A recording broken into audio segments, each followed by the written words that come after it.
नमस्कार दोस्तों, टीचअप चैनल पर आपका स्वागत है। दोस्तों आज हम लोग स्फेरिकल मिरर से रिलेटेड कुछ टर्म देखेंगे। दोस्तों वीडियो को अंत तक देखेंगे और अच्छा लगे तो चैनल को सब्सक्राइब कर वीडियो को लाइक जरूर कर देंगे। दोस्तों हम लोग शुरू करते हैं। गोलीय दर्पण। दोस्तों इससे पहले भी गोलीय दर्पण के बारे में आपको बता दिया गया है कि गोलीय दर्पण एक स्फेरिकल स्फीयर शेप का रहता है, गोलाकार आता है, जो कि शीशे के बनी एक खोखला गोला होता है। दोस्तों जब शीशे की खोखला गोलाकार होगा तो निश्चित तौर पर इसके अंदर क्या एक सेंटर होगा। मान लेते हैं दोस्तों इस पॉइंट को हम लोग क्या मान लेते हैं, सेंटर मान लेते हैं। तो ये दोस्तों सेंटर होगा। और आपको अवतल और उत्तल दर्पण में भी डिफरेंस समझा दिए थे। अगर दोस्तों मान के चलते हैं, अगर हम इसको यहाँ से अगर हम क्लाई कर दे, इस पार्ट को अगर हम क्लाई कर दे तो इस प्रकार दोस्तों ये क्या बनेगा, एक मिरर बनेगा।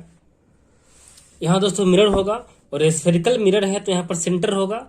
और सेंटर के बीचों बीच दोस्तों एक हम लाइन खींच देते हैं तो ये जो लाइन सेंटर के बीचों बीच जो लाइन होता है दोस्तों, ये क्या होता है, प्रधान अक्ष इसको हम कह सकते हैं, या इस लाइन को हम लोग दोस्तों मुख्य अक्ष भी या प्रिंसिपल एक्सिस भी कह सकते हैं। दोस्तों ये प्रिंसिपल एक्सिस हो गया। जो सेंटर के बीचों बीच खींची गई लाइन क्या हो जाएगा, प्रिंसिपल एक्सिस या मुख्य अक्ष हो जाएगा।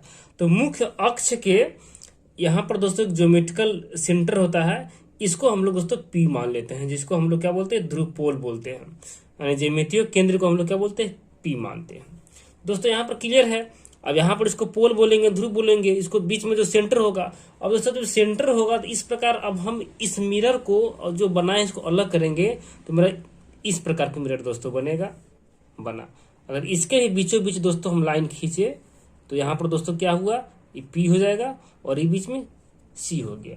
और यहाँ पर दोस्तों समझने वाली बात यह है कि जब प्रिंसिपल एक्सिस के पैरेलल में कोई रे जाता है और ये जिस बिंदु से दोस्तों क्रॉस करेगा उसको हम लोग फोकस बोलते हैं। यहाँ पर दोस्तों क्या हो जाएगा, फोकस हो जाएगा। दो बात हुई, एक दोस्तों प्रिंसिपल एक्सिस जो स्फेरिकल मिरर के सेंटर से जो क्रॉस करेगा उसको हम लोग क्या बोलेंगे, प्रिंसिपल एक्सिस बोलेंगे, प्रधान अक्ष बोलेंगे। और प्रधान अक्ष के पैरेलल कोई लाइन जाएगी और दर्पण से टकरा कर जिस पॉइंट से गुजरेगी उस पॉइंट को हम लोग फोकस कहेंगे, उस पॉइंट को हम फोकस कहेंगे। तो यहाँ पर दोस्तों ये देखें कि पोल से, ध्रुव से सेंटर के बीच का दूरी होगा। तो हम लोग ये भी पढ़े थे सर्किल में कि सेंटर से वृत्त के किसी भी भाग का जो दूरी होगा वो रेडियस होगा। तो यहाँ पर दोस्तों ये और ये इसके बीच का दोस्तों जो दूरी होगा वो आर हो जाएगा। तो इसको दोस्तों हम लोग कहेंगे रेडियस ऑफ कर्वेचर। सी और पी के बीच की दूरी रेडियस ऑफ कर्वेचर हो जाएगा दोस्तों। ये अब इसको यहाँ पर लिख सकते हैं, ये दोस्तों केंद्र हो जाएगा, है ना। और ये पूरा दूरी जो हो जाएगा इसको वक्रता केंद्र भी कह सकते हैं दोस्तों, ये वक्रता केंद्र हो जाएगा। और वक्रता केंद्र से पोल के बीच की दूरी को हम लोग क्या कहेंगे, वक्रता त्रिज्या कहेंगे दोस्तों। ये पूरा डिस्टेंस का हो जाएगा, वक्रता त्रिज्या हो जाएगा। और दोस्तों फोकस हो गया। तो यहाँ पर दोस्तों इसको हम याद रखने के लिए हम ये भी कर सकते हैं कि जो गोलीय दर्पण में हम दोस्तों पेप्सी पीते हैं तो यहाँ पर यू दोस्तों पी हो जाएगा, एफ हो जाएगा, इसको हम पेप्सी ट्रिक से भी याद रख सकते हैं। ये वाला पोल हो जाएगा, ये जहां से क्रॉस करेगा वो फोकस हो जाएगा, ये मुख्य अक्ष की दूरी हो जाएगा, सेंटर से दूरी, इसको हम लोग सी बोलेंगे। तो यहाँ पर पेप्सी से हम लोग याद रखेंगे, पेप्सी यानी कि पी एफ सी। तो दोस्तों ये मेरा जो आप देख रहे हैं ये आपका अवतल दर्पण में ये पी हो जाएगा, ये एफ हो जाएगा, सी हो जाएगा। इसमें दोस्तों आपको याद रखने वाली बात है आपको वक्रता केंद्र। वक्रता केंद्र किसे कहते हैं, जो यहाँ पर दोस्तों देख रहे हैं गोलीय दर्पण है, ये दोस्तों एक खोखला गोलीय दर्पण है दोस्तों, ये वक्रता केंद्र हुआ। तो वक्रता केंद्र है गोलीय दर्पण, जिस खोखले गोले का एक भाग होता है उस गोले के केंद्र को हम लोग क्या कहते हैं, वक्रता केंद्र कहते हैं दोस्तों। ये केंद्र भाग को हम लोग वक्रता केंद्र कहते हैं। उसका दोस्तों ध्रुव हो गया। ध्रुव क्या है, गोलीय दर्पण के ज्यामितीय केंद्र को हम लोग क्या कहते हैं, यानी पोल कहते हैं। और दोस्तों वो वक्रता केंद्र के बीचों बीच जो लाइन गुजरता है उसको हम लोग क्या कहते हैं, मुख्य अक्ष कहते हैं। तीन बात हो गया, वक्रता केंद्र है ना, और ये ध्रुव और ये मुख्य अक्ष। और दोस्तों यहाँ पर एक रेडियस ऑफ कर्वेचर भी बता दिए हैं कि इसके बीच के दूरी का रेडियस ऑफ कर्वेचर कहेंगे। दोस्तों हम एक एक करके सभी बातों को हम लोग एज ए डेफिनेशन के तौर पे हम लिख भी लेंगे दोस्तों। और एक और होता है दर्पण का द्वारक, जिसको हम लोग एपर्चर ऑफ मिरर कहते हैं। जो दर्पण की चौड़ाई जो होती है यहाँ से यहाँ तक की जो चौड़ाई होगी, मान लो दोस्तों ये एम हो जाएगा, है ना, ये एम और ये एमलेस हो जाएगा। तो इसके बीच की जो चौड़ाई होगा उसको हम लोग क्या कहेंगे, दर्पण का द्वारक कहेंगे। तो यहाँ पर दोस्तों कितना बात निकल गया, वक्रता केंद्र निकल गया, दूसरा दोस्तों ध्रुव निकल गया, तीसरा दोस्तों तीसरा दोस्तों मुख्य अक्ष निकल के आया। चौथा दोस्तों दर्पण का द्वारक निकल के आया, दर्पण का द्वारक निकल के आया। और पांचवा दोस्तों वक्रता त्रिज्या निकल के आया।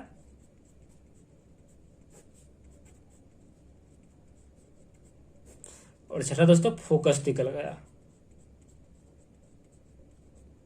फोकस।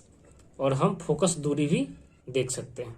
तो दोस्तों इतना टर्म हमारे स्फेरिकल मिरर से निकल कर आया है और हम एज ए फिगर सारे टर्म को समझ लिए। दोस्तों एक बार फिर से आपको रिवीजन कर दे। दोस्तों ये स्फेरिकल मिरर के जो सेंटर में होता है उसको हम लोग वक्रता केंद्र कहते हैं। ये आपका ये केंद्र, ये ध्रुव हो जाएगा। जो ज्यामितीय केंद्र होता है उसको हम लोग ध्रुव कहते हैं। और ध्रुव और केंद्र से जो हम लाइन गुजारते हैं उसको हम लोग क्या कहते हैं, हम लोग मुख्य अक्ष कहते हैं, प्रिंसिपल एक्सिस कहते हैं। और जो दर्पण का दोस्तों चौड़ाई होता है उसको दर्पण का द्वारक कहते हैं। और दोस्तों वक्रता केंद्र और मुख्य अक्ष के बीच की दूरी को हम लोग वक्रता त्रिज्या कहते हैं। मुख्य अक्ष के पैरेलल दोस्तों जो लाइन जाएगा और दर्पण से टकरा कर जिस बिंदु से गुजरेगा उसको फोकस कहेंगे।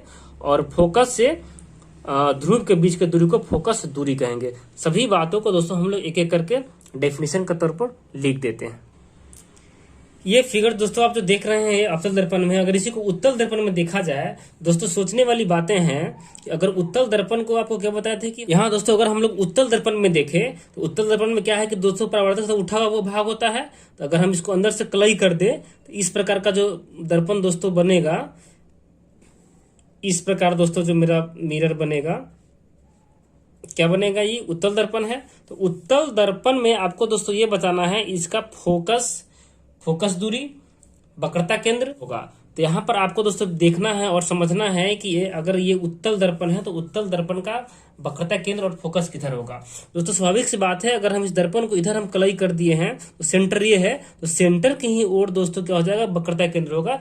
इसलिए दोस्तों ये भी ध्यान रखना है कि अगर हम अवतल दर्पण में चलते हैं तो अवतल दर्पण के लेफ्ट साइड में दोस्तों वक्रता केंद्र और मुख्य फोकस होता है। लेकिन वही अगर उत्तल दर्पण में चलेंगे तो राइट साइड में दोस्तों इसका क्या होता है, पीछे की इसका केंद्र हो जाएगा।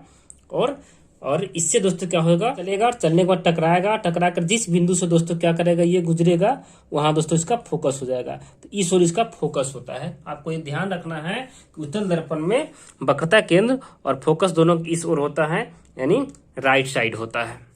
ये दोस्तों क्या हो जाएगा, पोल हो जाएगा। तो यहां से इसके बीच की दूरी को दोस्तों क्या बोलेंगे, वक्रता त्रिज्या बोलेंगे दोस्तों। ये वक्रता त्रिज्या आर हो गया। वक्रता त्रिज्या को दोस्तों हम लोग आर से दिखाते हैं। ये फोकस हो जाएगा, फोकस को एफ से दिखाते हैं। ये दोस्तों रहा आपका उत्तल दर्पण में, ये दोस्तों उत्तल दर्पण का डायग्राम है। इसको भी बीचे बीच अगर हम लाइन गुजार तो दोस्तों ये क्या हो जाएगा, इसको हम लोग सी बोलेंगे, ये पी हो जाएगा। और दोस्तों इसका यहाँ पर क्या हो जाएगा, फोकस बनता है। ठीक है दोस्तों, यहाँ भी दोस्तों अगर हम इसका चौड़ाई माने एम हो जाएगा, एम डैश हो जाएगा।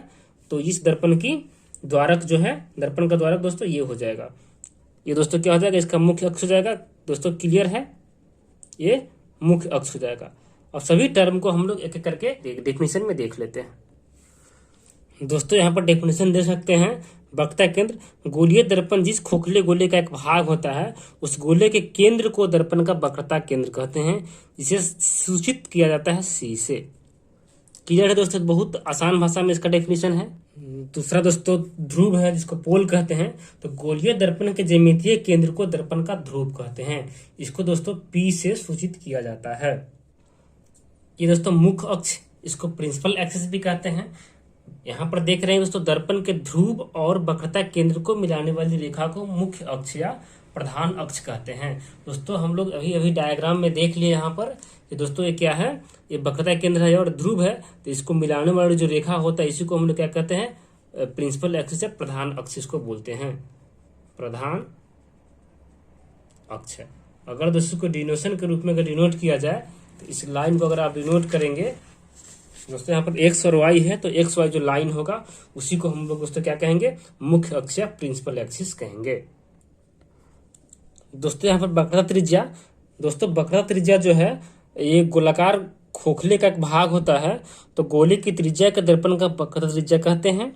दोस्तों यहाँ पर आपको फिगर में दिखा दिया गया है कि दोस्तों वक्रता त्रिज्या है, तो केंद्र से और पोल के बीच का दूरी जो होगा यही क्या कहलाएगा, वक्रता त्रिज्या कहलाएगा। तो इसको हम डिफिनेशन में लिख सकते हैं कि गोली की त्रिज्या को दर्पण का वक्रता त्रिज्या कहते हैं। एक और दोस्तों है दर्पण का द्वारक, जिसको हम लोग एपर्चर ऑफ मिरर कहते हैं। तो दर्पण की चौड़ाई होती है, उसी को हम लोग दोस्तों क्या कहते हैं, दर्पण की चौड़ाई को ही दर्पण का द्वारक कहते हैं। आज के वीडियो में दोस्तों इतना ही। कल दोस्तों हम लोग फोकस दूरी को अच्छे से समझने का प्रयास करेंगे। धन्यवाद दोस्तों।